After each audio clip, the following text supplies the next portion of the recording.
I'm sitting here with Beth Terry, who has been on a most enlightened journey since 2007 to rid her life of plastic or toxic plastics.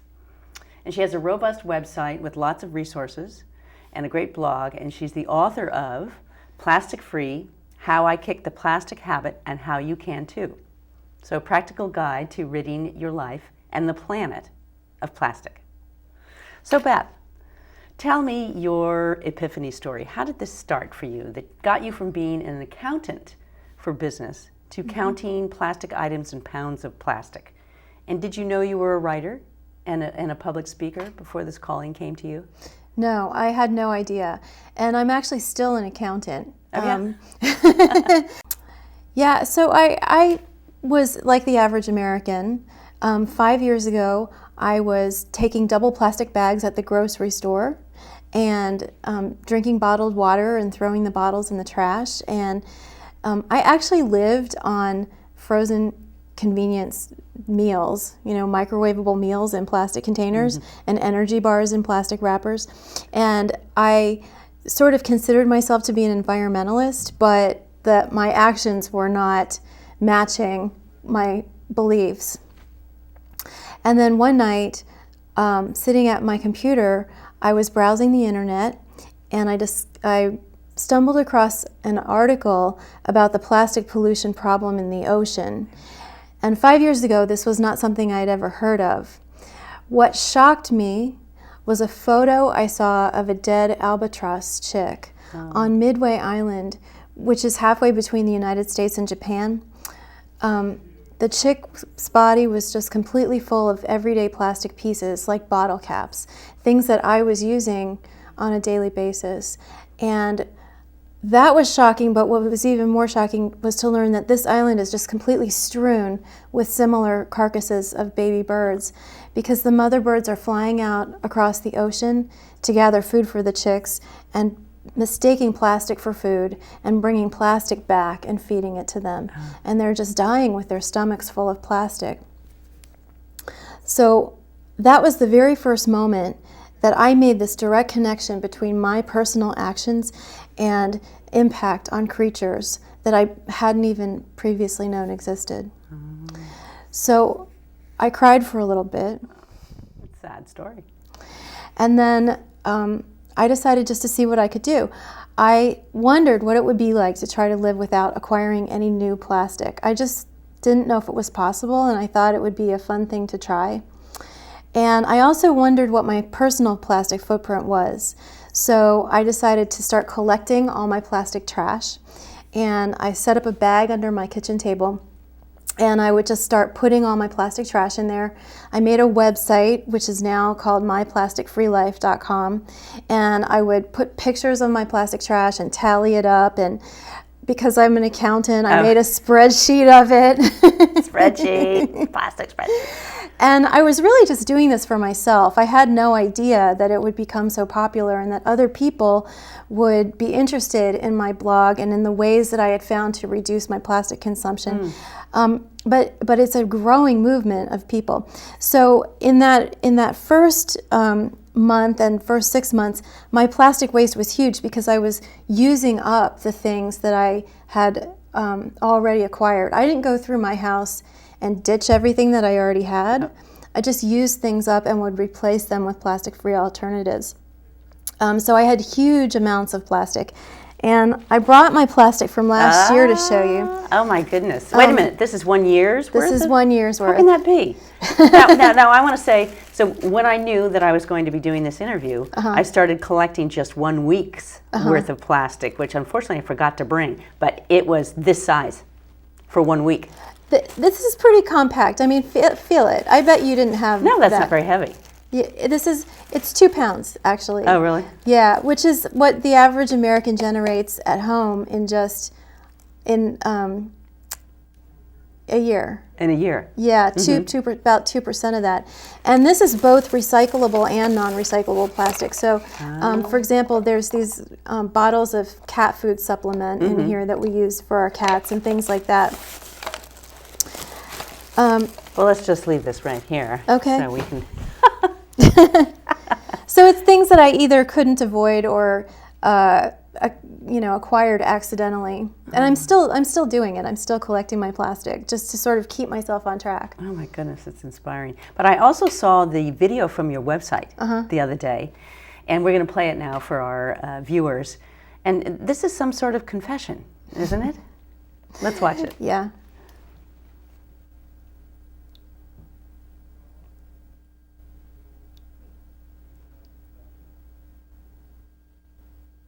I admit it, I was addicted to plastic.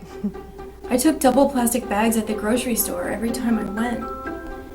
And I drank bottled water all the time and just threw the bottles in the trash. I didn't care. My addiction was scary. It's very scary. And dangerous.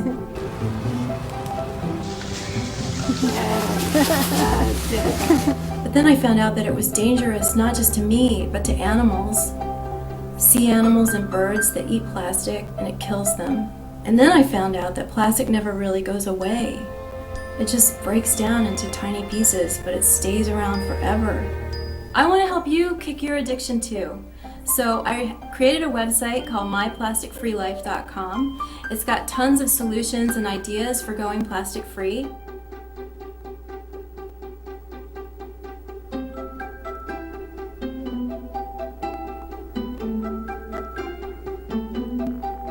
And I have a new book called Plastic Free, How I Kicked the Plastic Habit and How You Can Too. And it will inspire you. They're inspiring stories from other people who've also kicked their plastic addiction and have gone further to try to make change on a bigger level. Please join me. It's a much better way to live. So well done. That's wonderful. Thank you. But I want to confess something as well. I sometimes buy that large can of coconut water in Whole Foods. Now I know it's aluminum, but I know it also has a ton of BPA in it. And I know a lot about BPA, actually, being an environmental health nut.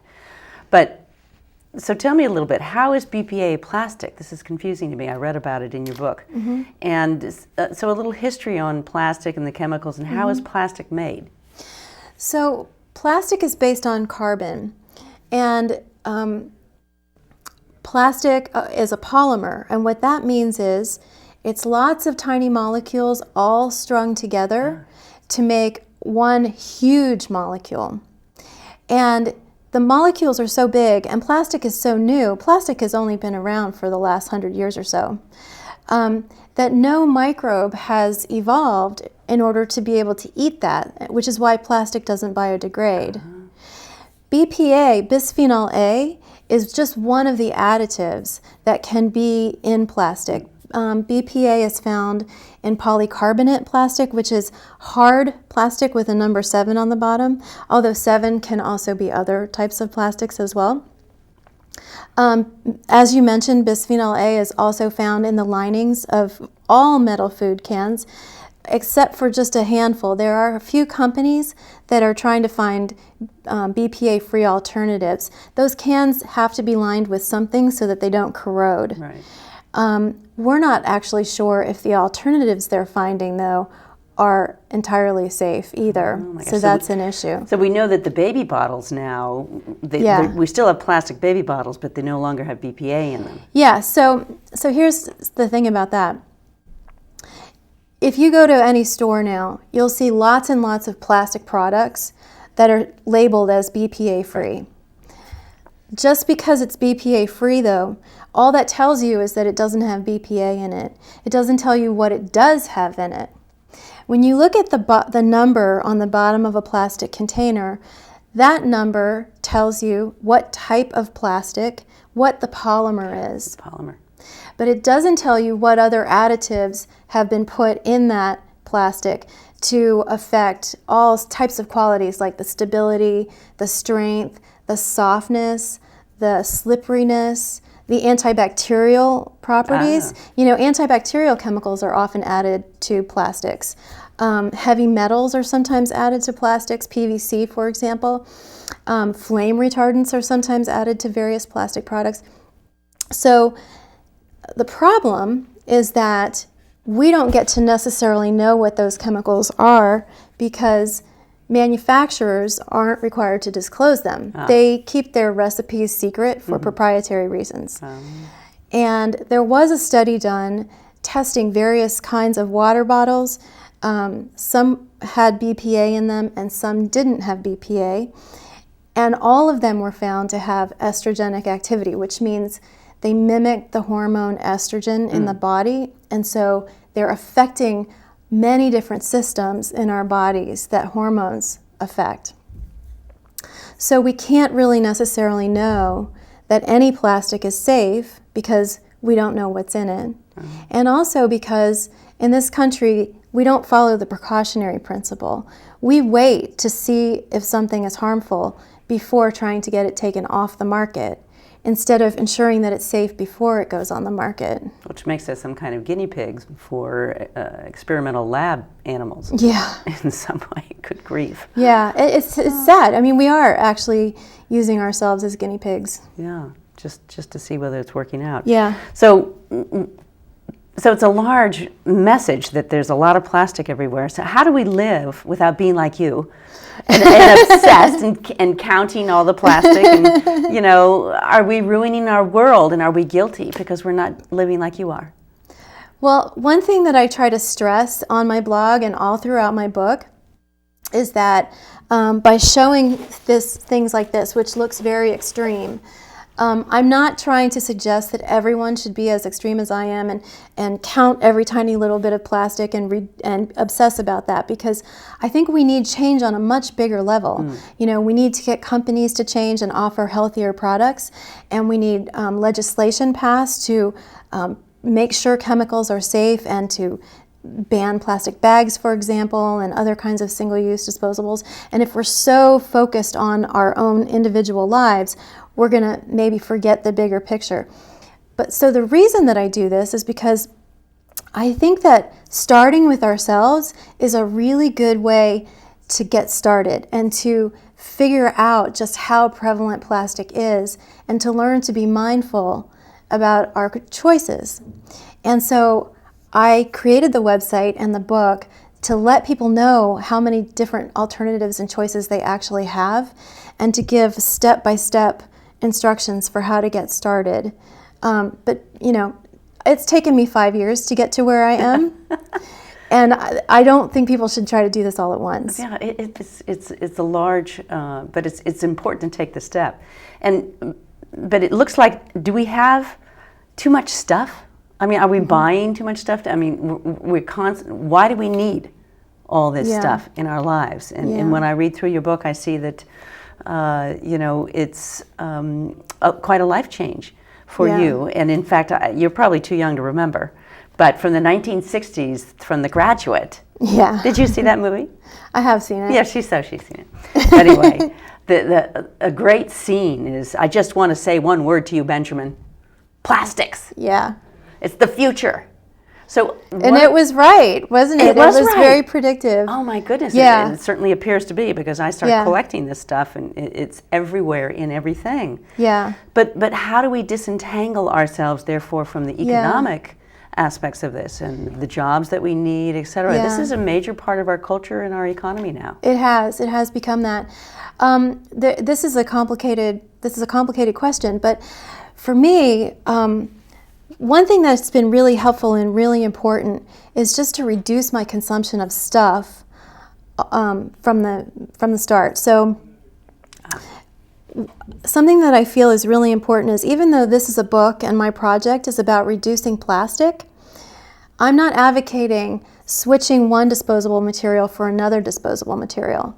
So, for example, instead of giving up plastic bags and switching to paper bags, we should bring our own reusable bags to the store, you know? Instead of switching from something made out of plastic to something made out of glass or metal, maybe we should ask ourselves, is this something that I really need in the first place? You know, so there's lots of situations where somebody will come up with a brand new, this thing made out of bamboo, or this thing made out of this or that or the other. All materials, all products have an environmental impact. So if we can ask ourselves what will truly make us happy, we'll end up buying a lot less stuff, and we'll end up using a lot less plastic. Oh, that's a good thought. It's a good thought. So are there certain plastics that are worse than others? You know, can we recycle our way out of this? It kind of ties in with what you were just talking about. You know, you've brought some of your replacement items here. I'm thinking about your bamboo toothbrush. Yeah. So I did bring a few things to show you. I do have a bamboo toothbrush. I'm not one of those. That's cool.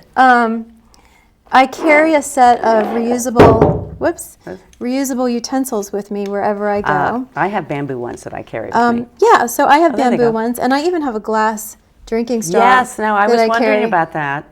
That doesn't break? No, it's made out of a really strong type of glass. The company that makes that is Glass Dharma, and it's guaranteed. If it does break, they'll take it back and send you another one. The thing about this, a lot of people say, well, why do you need a straw in the first place? You know, why don't you just say you don't want any straw? Right. Maybe you don't need a straw, but when I bring this out at a restaurant and show it to the server and say, I have my own straw, I don't need another plastic straw, it is a conversation starter, and it also helps them remember not to bring me a straw, because they do it automatically a lot of times, you know. So when I go out to restaurants or for takeout, I often bring my own containers with me, and I have reusable bags with me all the time. This bag, this is a Chico bag, and it actually is technically plastic. This is made out of polyester. They're making them out of recycled plastic now too.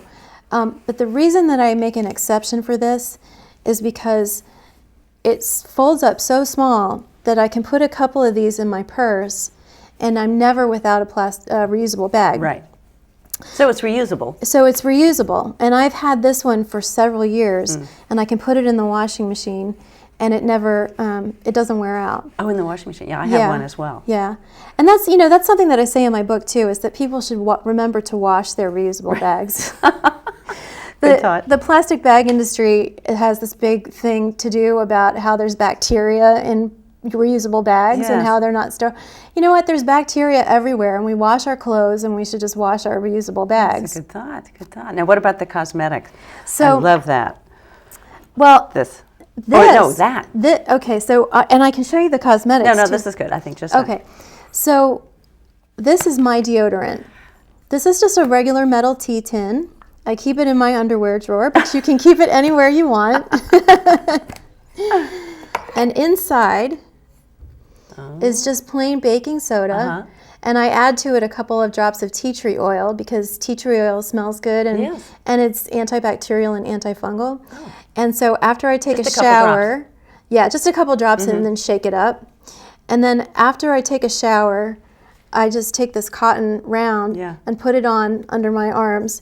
And this works better for me than any deodorant, commercial deodorant I've ever used. This is probably one of my favorite solutions. Well done. You know, in Marin County here, we are the location of the original Green Sangha. Yeah. And I think you're a member of that. I am. So tell us a little bit about that, and what other organizations you're involved with. Right. What is this Plastic Pollution Coalition? Yeah. And I think that ties into understanding that there might be alternatives to manufacturing plastic, which is talking then on the systemic level and societal level as an important aspect. So starting with Green Sangha. Green Sangha is a spiritually based environmental organization.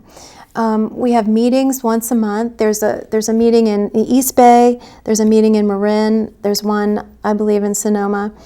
Once a month, we get together, and first we meditate, and then we plan environmental actions. And the idea of the organization is to meet other companies that we might be asking to change. We'll write letters to companies to ask them to do something different. And the idea is to meet them from a place of connection and love, rather than as adversaries, and rather than making enemies, because that really doesn't work. That doesn't help. It just makes people angry. Right. And Green Sangha has a Rethinking Plastics program, and a big display that they bring around to events to explain to people about plastics, and they also do presentations about plastics. Right. So that's greensangha. And Sangha is SANGHA.org. Right, Buddhist. And the Plastic Pollution Coalition is an organization that was set up to try to bring together all the various environmental organizations and scientists and leaders and even celebrities and everyone who's concerned about the plastic pollution problem in one place. And they have a plastic-free campuses initiative. They're working on lots of different types of projects.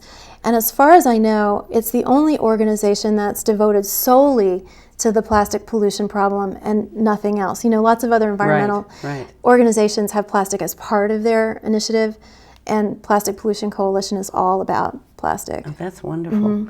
Yes, we're getting closer to the end of our time together. So I really wanted to find out how does living like this affect your own journey, your own spiritual journey? And do you find that you're living in a more personally integral way? Yeah. Well, you know what? It's nice to live in a way that's mindful and in a way that where I'm aware of the things that are coming, the physical things that are coming through my life, thinking about where they came from, thinking about where they're going to go, and to make choices, conscious choices, and not just automatically grabbing whatever is convenient because that's, without thinking about it. And to know that I have choices, that it's really empowering. And what's also been good for me and empowering for me is realizing that I have a voice, and that I can speak up for what I think is right and important. Before I started this project, I didn't know I had a voice at all. And you asked me in the beginning if I ever thought I would be a public speaker, and the answer is absolutely not. And if I ever thought I would write a book, this is not the book that I thought I would write. But now I'm just so glad that I have. Yes. Yeah. Well, it's an important movement for all of us to understand that, as our increase in consciousness and awareness will then be reflected in how we live our lives. Yeah. And so you're acting on what you believe in. Yeah. And living with integrity by working as hard as you can to embody your beliefs. Yeah. And I think that we want to take you as a model and understand that we can do it as well. We can at least be aware of how we're doing it and what we're doing and how we're connected to everything in relationship. And tell us a little bit about how people can buy your book. Well, the book is supposed to be available everywhere books are sold. Bookstores, online, Amazon, my website. I'm selling signed copies at myplasticfreelife.com. There are also electronic editions for Kindle and Nook. Oh, nice. And I'm not suggesting somebody go out and buy a plastic e-reader, but if you already have one, you can read the book there. It's available at many different libraries, although I'm told that there are waiting lists for it at libraries. Really? Waiting lists at the library? Yeah. That's so great. Yeah. Yeah, so I appreciate, our ability to learn from your efforts and your years that you've been working on this, and to, make our spiritual journey more important for the rest of the world as well. So, Beth, this has been really fun talking with you today, and we've really become aficionados, I think, on the journey to a better world and a better life. And it's so important for us to see the model of how that's done, and for you to take the time and effort, and to grow, find your voice, and find your spiritual journey that then enables the rest of the world to understand a little bit better about what they should do and what we can do personally, but to understand on the systemic level as well, that we need to understand what we're doing here and how to make it so that it is a safer, more beautiful world for everybody, and save those little albatross chicks and their mothers feeding them the wrong things. So we want to make sure that we're feeding our future generations as well with the right food and the right environment and the right kind of inheritance for them. There's one thing we didn't talk about at all, which is why recycle. You mentioned something about recycling, and then I don't think I said anything about it. Okay. So I think there was something in there about can we just recycle our way out of it or something like that. Right. So are there plastics? No, let's see. Can we recycle our way out of this? And what about these bio bags? Yeah. I mean, are they really okay? What about the Yeah. recycling? Does this work Yeah. well enough for us systemically? So, you know, a lot. This happens to me so often that I will tell somebody about the project that I'm working on to reduce plastic in my life, and the very first thing they say to me is, "Oh, I recycle all my plastic, so you know that I'm fine. I'm absolved. I've done my part. I've recycled Right. all of it." And the thing is, when you put your recycling, your plastic recycling, in the recycle bin, what happens after that is it goes to a facility where it's sorted and then sold, because plastic, any kind of recycling, is a market. Right. And plastic, these sorting facilities sell the material to brokers, which sell it to the manufacturers who will take that plastic and make it into other products. So first of all, if there's no market for a particular material, then it's not going to get recycled. It's going to end up in the landfill. And some plastics are more recyclable than others. Number 1 and number 2 are the most recycled plastics. Second of all, plastic recycling is generally considered downcycling, because when you take a plastic bottle, for example, for the most part, that bottle doesn't get recycled into another bottle, but into some secondary product like polar fleece or polyester or carpeting, something like that. And those products generally don't get recycled. So you're just slowing down the process from cradle to grave, but the beverage manufacturers are still using virgin resin to make new bottles. And then one of the saddest things about recycling that I've seen is that most of the recycling of plastic in this country, and especially here on the West Coast, gets shipped overseas to countries like China, where they are recycled in facilities that don't necessarily have the same environmental standards that we do. And there was an expose that was done that showed a town in China called Lianjiao that had just become a toxic waste dump for the West's plastic recycling. They were melting it down, and the fumes were polluting the air, and the chemicals were going into the water, and the people were not using protective gear. Okay. So these are the types of things that can happen. Plastic recycling should be the last resort when we've reduced as much as we can.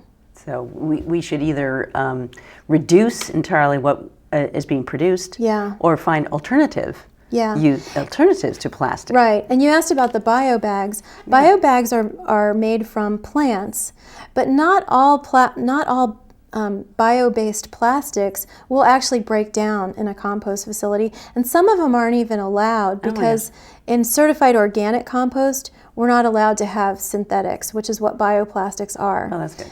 So they're complicated. I explain everything about bioplastics and recycling and all these things in my book in much more detail. Great. But to me, the most important thing is just to reduce our consumption as much as possible first. Great. Perfect message. Thank you.